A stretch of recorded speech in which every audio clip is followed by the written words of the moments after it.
farming is a tough business where success depends on a range of factors, including the weather.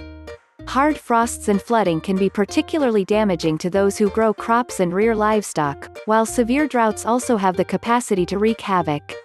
One country that's been hit hard by drought is Zimbabwe, in southern Africa. The most recent global report on food crises (GRFC), released in April, described the landlocked country as having experienced its worst drought in decades, in 2019. This drought, combined with other weather extremes, and factors including serious economic difficulties, has had a devastating impact. Widespread poverty, high levels of HIV/AIDS and low crop productivity also undermine food security, the GRFC report, citing the World Food Programme, said.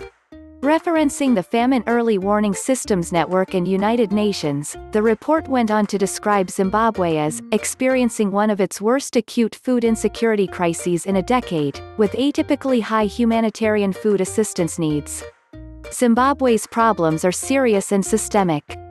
At a local level, the development and introduction of efficient techniques could have a role to play. I look at water as if it's my god, because all my life is centered around it, Handsome Fundu, a farmer who grows tomatoes to sell at market as well as crops like butternut for his family, told CNBC's Sustainable Energy.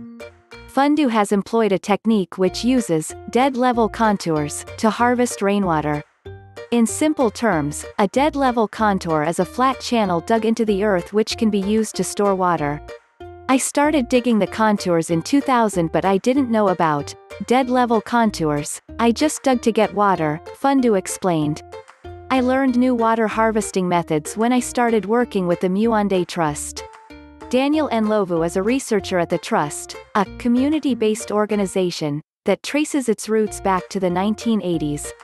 Our work is to go around communities preaching the word of harvesting water, he told CNBC. For other farmers, such as Cheneso Ndlovu, the energy produced by solar panels has proved to be a useful tool. We do gardening using a solar-powered borehole for watering, she said. We planted tomatoes on a small patch we were watering and we realized it was thriving, so we decided to grow other vegetables, she added.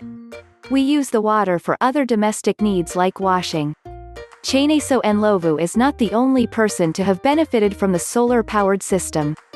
I also let some elderly people take some water from here because it was getting too crowded at the communal borehole and I feel pity for them, she said.